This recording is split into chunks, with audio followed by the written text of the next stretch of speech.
Tumatakbo ako. Aray ko, wait. Hi everyone, good evening. So it's me, Lizelle, and welcome back to my channel and to my vlog. At kung bago ka dito sa aking channel, huwag mong kalimutan na mag-subscribe at mag-like sa ating video. So ayun na nga guys, hindi ko na patatagal hindi ko na patatagalin pa yung topic natin for tonight kasi alam nyo, sobrang init ng panahon, di ba? Ang gusto ko lang naman i-chika sa inyo for tonight ay ganito guys.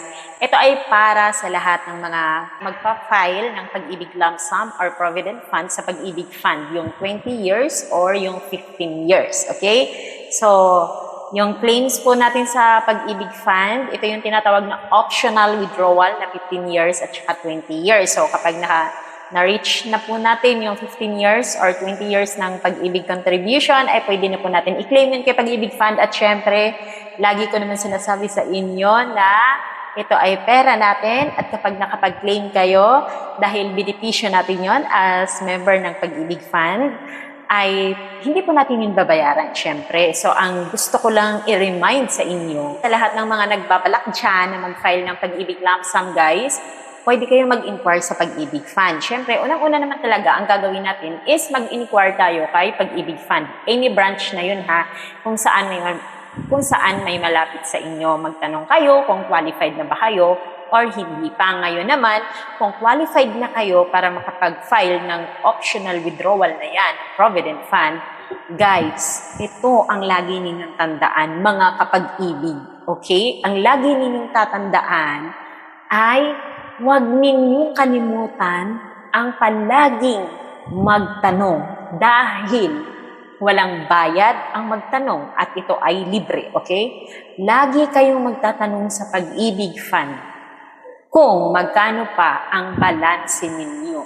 Kasi po, ang optional withdrawal natin, lalo na ang 20 years, ay pwede po natin yun kunin kahit meron pa tayong balanse sa ating multi-purpose loan or sa ating calamity loan. Pero, guys, wag naman kayong maghala-hala. Wag kayong masyadong na-overwhelm, na-excite na, uy, qualified ako kahit meron pa akong balanse. Halago, okay lang yan.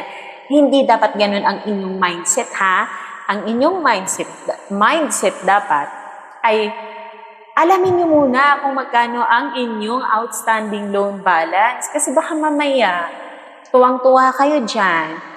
Tapos, pagdating ng araw na na-approve na yung pera ninyo sa optional withdrawal ng 20 years, mag-focus tayo sa 20 years, kunwari lang. Ang total na mawi-withdraw mo dapat ay nasa 70,000. Pero, ang na-receive mo, natanggap mo on hand ay 15,000. Aba, ang laki-laki ng difference. Happy ka pa ba? Yan ang sinasabi ko sa inyo. So, nangyari to sa totoong buhay ha. Kaya much better na palagi ninyong alamin sa Pag-ibig Fund kung magkano ang balanse. Oo, hindi tayo nabibigyan ng taga-Pag-ibig Fund yung mga nasa counter kung magkano ang makukuha talaga natin kasi hindi naman yan sila ang magkukompute. Nasa may department na nagkukompute yung accounting nila. So, on that day na makapag-inquire ka, ang pwede mo lang maitanong yung outstanding loan balance mo. Pero yung amount na possible mo makuha ay hindi po nila yun maibigay. Okay? So, at least alam nyo na. Tumutulong yung pawis ko. So, ayun na nga.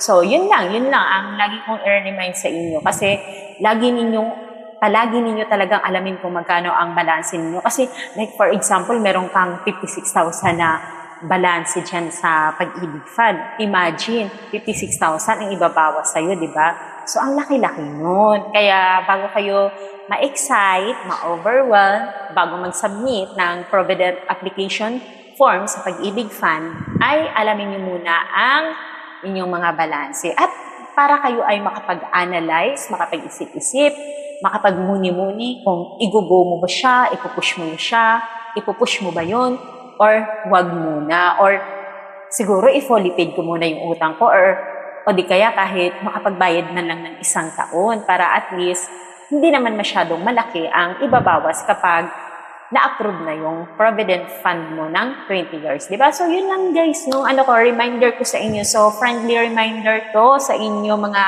kapag-ibig. So, huwag ninyo kakalimutan yan, okay? Ayun palagi ang inyong balanse dahil iba ang may alam, iba ang may knowledge kung magkano ang balanse para at least guys, yun na nga, makapag-isip-isip kayo. So, ayun lang ang discussion natin for tonight.